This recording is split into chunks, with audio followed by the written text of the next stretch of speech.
What's the biggest lie you've ever told? When my roommate Jack died from a fentanyl overdose, I tried to convince his mom he was still alive. While I was at work, Jack checked himself out of rehab and guzzled my NA's sponsors' drugs. A week later, his mom, Miss Rosemary, came through the door, talking about how proud she was that Jack was finally in rehab for 90 days. I'm so glad he's getting better too, I heard myself say. You see, I needed her weekly payments that kept my landlord from evicting me since I couldn't afford Jack's half of the rent. Plus, 2 distribution charges from when I was 17 meant any drug-related incident would trigger an automatic life sentence. I forwarded fake messages from Jack about group therapy breakthroughs and meditation classes while she cooked enough food to feed 3 people, always setting his place at the table like he might walk in. I maintained careful distance, and everything was going to plan until Kiara showed up. Kiara was Jack's 17-year-old sister who asked a lot of questions. "Why doesn't he ever call me back?" she asked, standing in my doorway uninvited. Even in rehab, they get phone time on weekends. I scrambled together elaborate lies about behavioral restrictions and therapeutic isolation. While we spoke, I saw how she'd scratch herself when she thought no one was looking, and the faded track marks under her cheap concealer. The following Thursday, Miss Rosemary was making Jack's favorite dish when Kiara excused herself to the bathroom. When over 20 minutes had passed, I already knew. I knew before I knocked, knew before I kicked the door open, knew before I saw her convulsing on my bathroom floor with foam on her lips. The Narcan I'd kept hidden since Jack died went up her nose while her mother screamed behind me, the same siren sounds filling the street, the same paramedics at the same address. At the hospital, Miss Rosemary collapsed completely. First Jack chooses drugs over family, now Kiara. She sobbed into my shoulder. My husband was right to abandon us. I'm losing everyone. I held this breaking woman whose son I'd helped kill while Kiara got her stomach pumped one room over. During the 72-hour psychiatric hold, I slept in waiting room chairs and learned Kiara had been buying from Jack's old dealer, trying to understand what pulled her brother away. "I wasn't trying to get high," she told me, her voice hollow as a grave. "I wanted to die where he died. On your bathroom floor.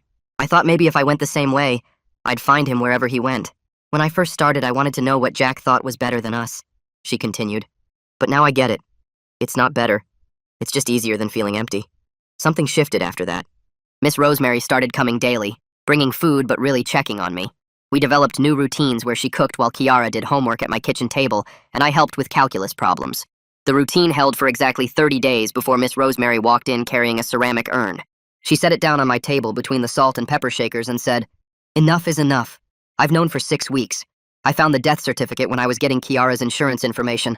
Overdose, January 15th, the same night you called asking if Jack had any allergies to medication." The room went silent.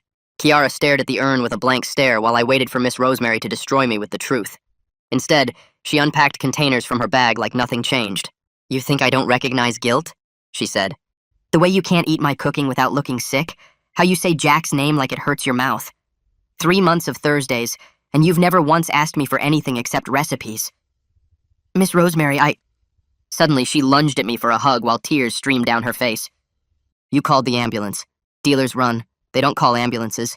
They definitely don't do CPR until their ribs crack. The rehab, the relapses, the stealing from my purse. Those pills were just the last stop on a journey he'd been on for years. It's not your fault, but I still have to do this." Before I knew it, a needle was in my shoulder, and she was on her phone dialing 911, and I could hear every word she said to the operator about an overdose concern at my address, while the needle burned hot in my shoulder muscle. My legs started feeling weak and wobbly as she told them to hurry, that she was worried about someone who might be using again. Kiara just sat there staring at the ceramic urn on the table, not moving or speaking or even blinking, like she'd turned into stone.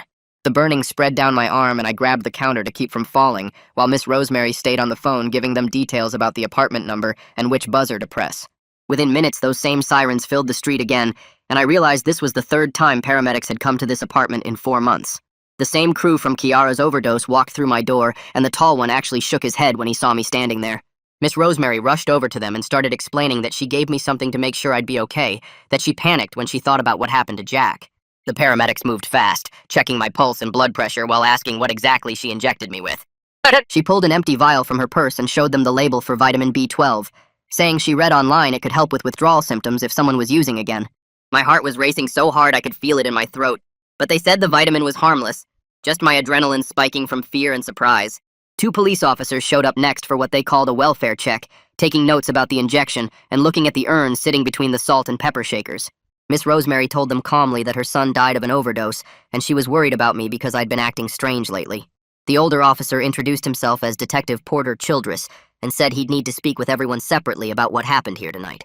Childress pulled me aside to the hallway while the paramedics packed up their gear and started asking about Jack's last 24 hours before he died. I told him the truth about finding Jack on the bathroom floor after he stole from Brian's stash while I was at work, how I called 911 and did CPR until the ambulance came. Miss Rosemary sat with Kiara in the kitchen while we talked, both of them quiet as graves, while the detective wrote everything down in his little notebook. After the police left with promises to follow up tomorrow, Miss Rosemary turned to me with tired eyes that looked older than when she'd walked in. She said she wouldn't pay next month's rent since Jack wasn't here anymore, but she'd keep bringing food if I promised to stop lying to her about everything. I nodded because what else could I do, knowing Cooper Welsh would evict me within weeks once that rent came due. The next morning, Cooper had already posted a late rent notice on my door, even though it had only been 1 day since the first of the month. I called Brian to tell him everything that happened with the needle and the police and Miss Rosemary knowing the truth. He said I needed to come clean about everything and document it all for my own protection. His voice disappointed but not surprised by any of it. Detective Childress showed up again 2 days later with more questions about the timeline of Jack's death and the fake rehab messages I'd been sending. I handed over my phone with all the made-up texts I'd sent Miss Rosemary about group therapy breakthroughs and meditation classes, feeling my stomach turn as he scrolled through months of lies. He mentioned possible charges for obstruction, but said that would depend on what else he found during his investigation. The next day, Layla Franco from Social Services knocked on the door to evaluate Kiara's living situation and mental health needs after the suicide attempt. She interviewed all 3 of us separately in different rooms, asking about family dynamics and support systems and warning signs we might have missed. After 2 hours of questions, she recommended an intensive outpatient program for Kiara with daily check-ins and group therapy 3 times a week. Kiara agreed to the safety contract they wrote up together, signing her name at the bottom with a shaky hand. That same afternoon, Javier called from the restaurant to say I'd missed another shift, and if it happened again, I was fired for good. I tried explaining about the police and the hospital visits and everything falling apart, but he cut me off, saying everyone had problems and his business couldn't run on excuses. My next shift was tomorrow morning, and I couldn't afford to lose this job on top of everything else crashing down. Miss Rosemary kept her promise about the food, showing up twice that week with containers of rice and beans and chicken that we ate in silence at the table. Kiara came with her both times, doing her homework while we ate and not saying much about the outpatient program she'd started. The apartment felt different now without the lies filling up all the space, just 3 people trying to figure out how to move forward after everything broke apart. Detective Childress called the next morning asking me to come down to the station for more questions. My hands started shaking bad when he mentioned something about accessory charges if I'd helped hide evidence of Jack's death. Those 2 distribution charges from when I was 17 meant any drug-related conviction would trigger an automatic life sentence under the 3 strikes law. The detective kept pressing about the timeline and asking if I'd moved anything in the bathroom before calling 911. I told him I'd only tried CPR and waited for the ambulance, but he wrote everything down like he didn't believe me. Nah. By the time I left the station, my shirt was soaked through with sweat, and I couldn't stop my hands from trembling. The next day, a woman named Whitney Schaefer from the public defender's office called saying she'd been assigned to my case. Her office was in this rundown building that smelled like old coffee and defeat, with stacks of files covering every surface. She told me to stop talking to anyone about the case without her present, and handed me a yellow legal pad to write down everything that happened. She said cooperation might help avoid the worst charges, but I needed to be completely honest from now on. No more lies to anyone. I spent 3 hours in that cramped office writing out every detail while she took phone calls about other cases. Thursday came and Miss Rosemary showed up with Kiara and containers of food like always. She set new boundaries right away, saying the dinners could only continue if I never lied to her again about anything. We ate mostly in silence with Kiara doing homework and me pushing rice around my plate. The food still made me feel sick with guilt, but I forced myself to swallow every bite because Miss Rosemary was watching. After they left, I found an official eviction notice taped to my door from Cooper Welsh, giving me 14 days to leave. The paper said I'd violated the lease by having police respond to the apartment multiple times. I started looking online for rooms, but everything required first and last month plus deposits I didn't have. The panic about being homeless fought with the fear about prison, and I couldn't focus on either problem. Brian called that night and pushed me to write out every detail of Jack's final week for my recovery work. I sat at the kitchen table for hours remembering things I'd tried to forget, like how Jack had begged me for just a little bit to help with withdrawals. The writing felt like confession, but Brian said it was necessary for my recovery process. 3 days later, Detective Childress showed up at my door again, asking if I knew who sold Jack the fentanyl that killed him. I knew the dealer's nickname was Blue, but giving it up felt like crossing a line that could get me killed. Whitney had warned me about retaliation, but also said cooperation was my only chance to avoid serious charges. I told Childress I'd think about it, and he left his card with a reminder that obstruction was still a felony. While packing Jack's things into boxes for Miss Rosemary, I found a notebook wedged behind his dresser. The The pages had dates and initials that matched Blue's pattern for tracking who owed him money. I stared at it for an hour before sliding it into the evidence bag Whitney had given me for anything I found. This choice might save me from prison or get me killed on the street, but I didn't have many options left. Kiara started her outpatient program that week and seemed to be taking it seriously. She had to check in with Layla every morning by phone and attend group therapy 3 times a week at the community center. Miss Rosemary drove her to every appointment and waited in the parking lot reading magazines. Meanwhile, Javier called to tell me he was cutting my hours in half at the restaurant. He said I was unreliable now, even though I hadn't missed another shift since that one time. I needed a second job, but between court dates and NA meetings, nobody would hire someone with pending charges. The money ran out faster than I expected, with lawyer fees and court costs eating up everything. Whitney called me back to her office to explain a possible plea deal the prosecutor was considering. She said obstruction could get reduced to a misdemeanor if I cooperated fully and completed a treatment program. It meant no prison, but months of supervision and random drug tests twice a week. I agreed before she even finished talking because anything was better than life in prison. The paperwork she handed me was 20 pages of requirements and restrictions that would control every part of my life for the next year. I signed everywhere she pointed without reading the fine print because what choice did I have? Cooper knocked on my door that night with another notice saying I had 10 days left now. I showed him the boxes I'd packed and promised I'd be out on time, but he just shrugged and walked away. Miss Rosemary brought dinner again on Thursday, and we ate while Kiara worked on an essay about addiction for her English class. She read parts out loud about how it affects families, and I had to leave the table twice to throw up. Brian kept pushing me to share more at meetings, but I couldn't tell those strangers about letting Jack's mom believe he was alive. Whitney filed the paperwork for the plea deal and said we'd have a hearing date within 2 weeks if everything went through. She reminded me that any new charges or violations would void the deal immediately, and I'd face the original charges. I spent my nights searching for rooms on Craigslist and calling numbers from bulletin boards at the grocery store. Requested Reds is on Spotify now. Check out link in the description or comments. Nothing came through, and Whitney called me the next morning saying we needed to move fast with the dealer information. I met her at her office downtown where the coffee maker was broken, and everything smelled like old paper. She took the notebook I'd found behind Jack's dresser and flipped through the pages while making notes on a legal pad. Detective Childress showed up 20 minutes later wearing the same wrinkled suit from before. I told him the dealer went by Blue and operated out of the park near the community center on Tuesday and Thursday nights. He nodded and said they'd been watching that area for months, but my notebook gave them the pattern they needed. Whitney made copies of everything while Childress asked me about specific dates and times from Jack's final weeks. My hands shook as I pointed out the entries that matched when Jack would disappear for hours. Childress thanked me and left with the evidence bag while Whitney reminded me this cooperation would help my case. I didn't sleep that night or the next 2 nights, jumping at every car door slam and checking my locks constantly. My phone rang at 2 in the morning on the 3rd night, and Kiara's voice came through broken and desperate. She was crying so hard I could barely understand her, but I heard her say she wanted to use and almost called her old connect. I sat up in bed and started talking her through the breathing exercises Brian taught me for panic attacks. Count to 4 on the inhale, hold for 4, exhale for 4, repeat until your heart stops racing. She stayed on the phone while I talked about random stuff like the cooking show I'd been watching and how the chef kept burning everything. Miss Rosemary got to her house after an hour, but Kiara wanted to keep talking, so we stayed on until 4 in the morning. She finally fell asleep with the phone still on, and I listened to her breathing for another 20 minutes before hanging up. Miss Rosemary called me that Thursday and asked if I'd come to her grief support group at the church on Sunday. I showed up early and sat in the back row of metal folding chairs while parents filtered in carrying coffee and tissues. The leader was a woman who'd lost 2 sons to overdoses 3 years apart. Each parent stood up and talked about their kid and how they died and what they wished they'd done differently. Miss Rosemary introduced me as Jack's friend who tried to save him, and nobody looked at me with judgment. One father shook my hand afterward and said at least I was there when it happened, because his daughter died alone in a motel room. The next Tuesday at NA, Brian pushed me to share for real this time, instead of just saying I was grateful to be there. I stood up and told the whole room about Jack dying on my bathroom floor and the lies I told his mother for 3 months. People nodded like they understood, and one woman said she'd done something similar with her sister. Brian caught me after the meeting and said there was a difference between taking responsibility and just feeling sorry for myself.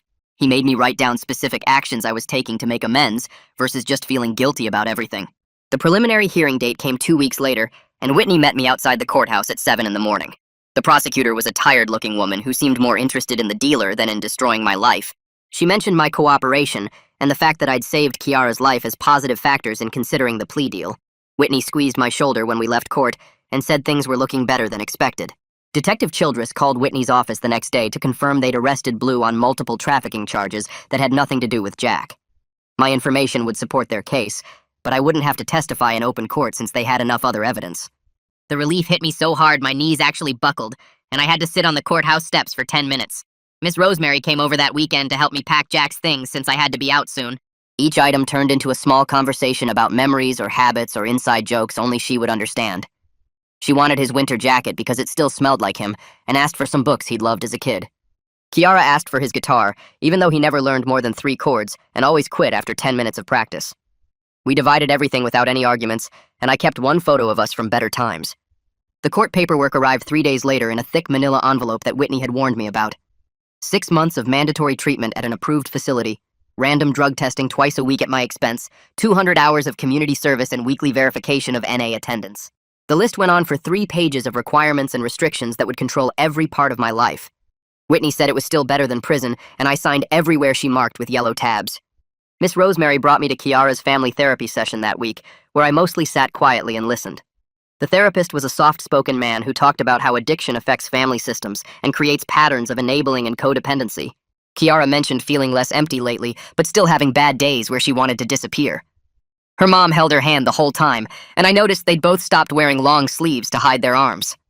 Cooper knocked on my door the morning of the final walkthrough with his clipboard and measuring tape.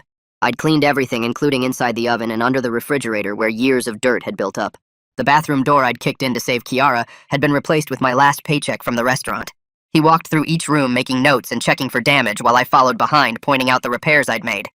When he got to the bedroom, he paused at the corner where Jack had punched a hole during withdrawal.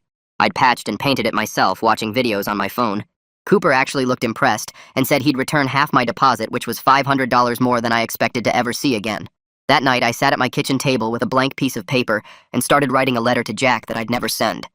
My hand shook as I wrote about his mom forgiving me and Kiara fighting to stay clean every single day. The words came out messy and crossed out and rewritten until the page looked like my thoughts felt. At the Tuesday NA meeting, Brian asked if anyone had something to share, and I stood up without planning to. I read the letter out loud and my voice cracked on the part about finding him on the bathroom floor. A woman in the front row wiped her eyes, and an old guy nodded like he understood exactly what I meant. Brian caught my eye from across the room and gave me this small nod that meant more than any words could. 2 days later, Detective Childress showed up at my door with more questions about the timeline of Jack's fake rehab messages. I sat at my table and went through every lie I'd told, showing him the dates on my phone and explaining how I'd made up details about group therapy. He wrote everything down in his notebook and asked why I'd kept lying for so long after Jack died. I told him the truth about needing rent money and being scared of prison because of my old charges. He closed his notebook and said the case was moving forward, but they weren't focusing on me as the main target anymore. Whitney called an hour after he left and said this was better than we could have hoped for. She came to my apartment the next week to prepare me for the official plea hearing coming up. She spread papers across my table and explained that Miss Rosemary might give something called a victim impact statement. The thought of her standing up in court talking about Jack made my stomach turn.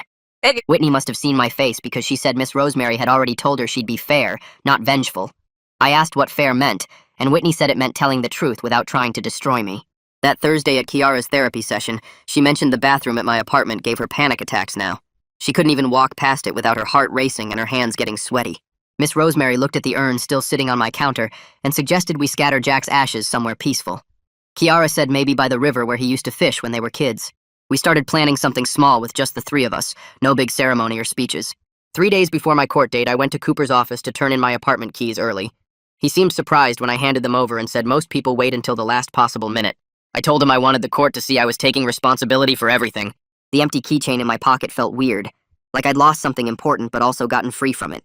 Cooper shook my hand when I left, which was the first time he'd ever done that in 3 years. A guy from NA named Mike heard I needed a place to stay and offered his couch for a few weeks. He lived in this sober house with a bunch of rules posted on the wall about visitors and curfews and chores. The first night I had to be back by 10 and couldn't have anyone over without permission from the house manager. After years of doing whatever I wanted, the structure actually felt good, like guardrails on a dangerous road. Brian started giving me service work at meetings like setting up chairs and making coffee before everyone arrived. It wasn't much, but it gave me something to do with my hands during the dangerous hours between work and sleep. Other people started recognizing me as the coffee guy and thanking me for having it ready. One morning, Whitney called to say Detective Childress had news about the dealer's case. He'd taken a plea deal on trafficking charges that had nothing to do with Jack's death. My statement would stay sealed in the court files and wouldn't be made public anywhere. That night, I actually slept 8 hours straight without waking up scared someone was coming for me. The next week marked Kiara's first full month in her outpatient program without missing a single session. She still had bad days where she wanted to disappear, but she kept showing up anyway. Miss Rosemary brought a chocolate cake to celebrate, and we ate it in her living room while Kiara talked about her group therapy. She said other kids there understood what it felt like to want to stop existing. The night before my plea hearing, Miss Rosemary asked if I was ready to tell the complete truth in court. I told her I'd been ready since the night she stuck that needle in my shoulder. She reached over and patted my hand like she used to do with Jack when he was nervous. I said carrying all those lies had been killing me just as much as Jack's death had.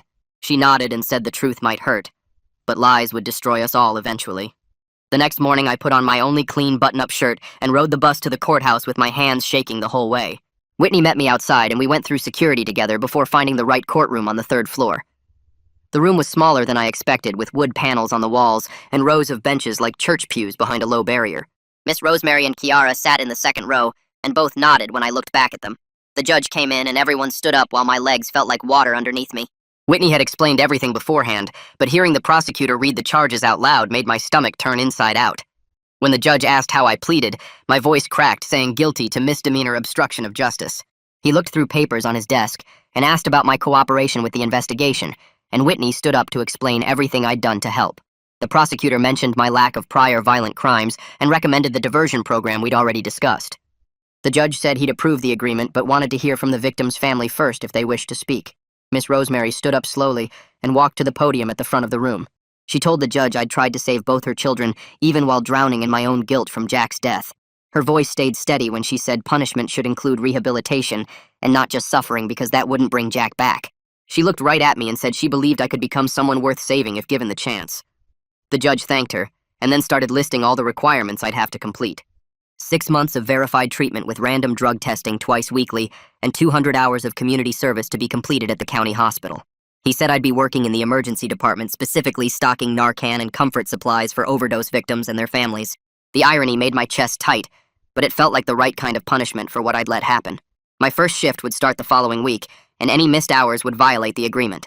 He scheduled my first compliance check for 3 months out and said any positive drug test or missed requirement would mean immediate incarceration. After court, Whitney said this was the best outcome we could have hoped for, and I should start looking for stable housing immediately. The sober living house Brian had mentioned called me back that afternoon and said they had a bed opening up in 3 days. I took the bus there to see the place and fill out their application with references from Brian and my NA home group. The house was an old 2-story building with 8 bedrooms and strict rules posted everywhere about curfews and chores and mandatory meetings. The guy showing me around had 5 years clean and said he'd be my roommate if I got accepted. He showed me the tiny room with 2 single beds and 1 dresser we'd share and a bathroom down the hall for 4 people. The rent was cheap because it was subsidized, but they did random room searches and breathalyzer tests without warning. I signed all the paperwork and gave them what little money I had left for the deposit. 2 days later, I got a call from Javier saying he was putting me on the schedule as on-call only, which meant maybe 10 hours a week if someone called in sick. He said I'd become unreliable and he couldn't count on me for regular shifts anymore, even though I'd only missed 2 days.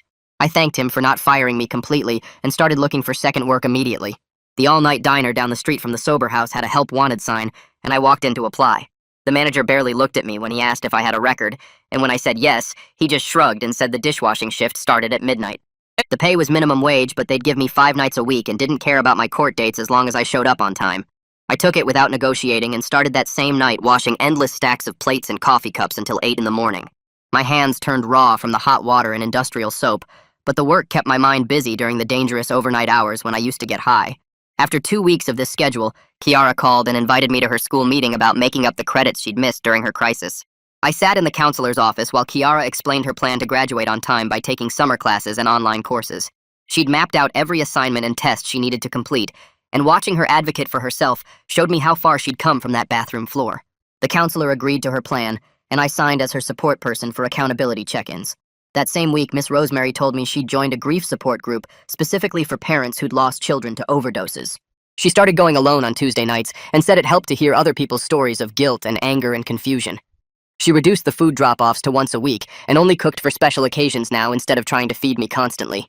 The boundaries felt strange at first, but they helped everyone focus on their own healing instead of taking care of each other. We started planning to scatter Jack's ashes at a spot by the river where he used to fish as a kid before everything went bad. Miss Rosemary wanted something simple with just the 3 of us, and no big ceremony or speeches about who he could have been. A month into my hospital community service, my supervisor pulled me aside to say she'd noticed I never missed a shift and always completed every task thoroughly. She offered to write a reference letter for the court, saying she saw potential in me to do better. I thanked her with tears running down my face because nobody had said anything positive about me in so long. At my first official court check-in 3 months after sentencing, the compliance officer went through my file page by page. Random drug tests, all negative with verified attendance at every required testing date. Community service hours on track with positive supervisor feedback included in the file. Treatment verification from both individual therapy and group sessions without any missed appointments. She stamped my paperwork and said to keep doing exactly what I'd been doing because the next review would be in another 3 months. 2 weeks later, Kiara called me crying, but not the bad kind this time. She'd made it 30 days without cutting herself and wanted someone to know besides her therapist. I met her and Miss Rosemary at the outpatient center, where Layla had helped Kiara make these index cards with stuff to do instead of hurting herself. One card said to hold ice cubes until they melted. Another said to draw on her skin with red marker, and the one Miss Rosemary kept staring at said, "Call someone who loves you," with both their phone numbers written underneath. Kiara showed me the scars on her arms that were finally starting to fade, and admitted the urges still came every single day, but the cards helped her wait them out. Miss Rosemary took that card home and put it in this fancy frame she bought, hanging it in their kitchen where Kiara would see it every morning. That Sunday, we finally scattered Jack's ashes at the spot by the river where he used to fish before everything went wrong. The water was calm and nobody else was around at 6 in the morning when we got there. Miss Rosemary went first, talking about how she loved Jack even when he stole from her and lied to her face, how being his mother was the hardest and best thing she ever did. Kiara said she forgave him for leaving them alone and for making her think drugs were the answer to feeling empty inside. When my turn came, I just said I was sorry for not saving him and for lying about it after. Then we watched the gray dust float away on the current until we couldn't see it anymore. Cooper called that week saying I had 3 days to do the final walkthrough before he'd charge me for another month. I spent 12 hours scrubbing every surface in that apartment, fixing the bathroom door I'd kicked in, saving Kiara, patching nail holes, even cleaning inside the oven nobody had touched in years. When Cooper showed up, he walked through each room twice, checking behind the toilet and inside cabinets like he was looking for reasons to keep my deposit. Instead, he handed me a check for the full amount, saying he'd never seen a place this clean after someone got evicted. That money went straight to paying off my court fees that had been piling up for months. Miss Rosemary invited me to her actual house for the first time, just me and her and Kiara for dinner without any court stuff or therapy appointments to worry about. We sat at her dining room table working through Kiara's calculus homework, and when she made this joke about imaginary numbers being less complicated than real ones, we all actually laughed for the first time since Jack died. The moment felt important somehow, like we were finally allowed to have good times again without feeling guilty about it. Whitney needed me to write this statement for my diversion file about my commitment to the program, so I spent 3 days writing and rewriting a page about never lying to this family again after everything they'd done for me. She read it and said it was good to have it documented, that judges liked seeing people take responsibility in writing. The truth had gotten easier to tell than lies ever were, probably because I didn't have to remember what version I'd told to who anymore. 6 months into the program, my community service supervisor called me into her office, which usually meant trouble, but she wanted to tell me I'd completed over half my required hours without missing a single shift. My sober house roommate made pancakes for the whole house when I told them, saying recovery was built on small wins like this. The other guys living there had their own milestones to celebrate, like 1 year clean or getting their kids back or finding steady work, and we all cheered for each other because we knew how hard every single day was. Kiara got the letter saying she could go back to regular classes after finishing her outpatient requirements, though she still had to see Layla every week and stay in therapy. She started talking about maybe becoming a counselor someday, helping kids like her who didn't know how to deal with their feelings without hurting themselves. Her grades were good enough that she might actually get into college if she kept working this hard. The diner manager called me into the office after my shift one night, and I figured I was getting fired. But instead he said I'd been doing good work and wanted to promote me to prep cook. Better hours, better pay, and I wouldn't smell like dish soap all the time. Javier even called that same week offering me some shifts back at the restaurant, but I turned him down because I knew I needed to stay where people actually valued my work. Having steady money felt weird after so many months of scrambling just to eat. Miss Rosemary showed up to Thursday dinner with this quiet man from her grief support group who'd lost his daughter to pills 2 years ago. She seemed nervous, asking if it was okay with us that she was dating someone, like she needed our permission to be happy again. Kiara and I told her she deserved to find good things wherever she could, and the man seemed nice enough, bringing dessert and not trying to act like anybody's dad. 9 months clean meant I qualified to be a temporary sponsor at NA meetings, helping newcomers get through their first few weeks. Brian said I was ready for it, that my story about losing Jack and almost losing everything else helped people see that recovery was possible even after making terrible mistakes. Having a purpose besides just staying clean made the guilt feel less heavy every day. Spring came faster than I expected, and suddenly it was May with Kiara walking across the gym stage in her cap and gown, while Miss Rosemary and I stood up in the bleachers making way too much noise. The principal called her name and she grabbed her diploma with both hands like she was afraid someone might take it back. Miss Rosemary had tears running down her face and kept squeezing my arm every time another kid walked across. After the ceremony, Kiara showed us her acceptance letter to the community college downtown and said she wanted to study psychology to help kids like her. We went to the diner where I worked, and my manager let me have the night off to celebrate with them. 3 weeks later, Whitney called me into her office to prep for my court review and went through all my paperwork showing perfect attendance at NA and negative drug tests for the whole year. The judge barely looked up from his papers when he reduced my supervision to monthly check-ins and said I was on track for early termination if I kept it up. Whitney walked me out of the courthouse saying most people never make it this far without at least one slip-up. That weekend, I signed a lease on a tiny studio apartment above a bakery after saving for months in the sober house. Miss Rosemary showed up with bags of groceries while I was carrying boxes up the stairs and helped me put sheets on the mattress I'd bought from the thrift store. The place had one window and a kitchen the size of a closet, but it was mine, and I'd earned every square foot of it. Kiara started college in August and joined a recovery support group that met in the student center every Tuesday. She'd text me pictures of her psychology textbooks with parts highlighted and little notes in the margins about how the brain works during addiction. Her new friends from the group would sometimes come to Thursday dinners, and Miss Rosemary would cook enough food for an army. One girl talked about losing her brother to pills, and Kiara held her hand under the table the whole time. October brought cooler weather, and Miss Rosemary asked if her boyfriend from Grief Group could join us for Thanksgiving.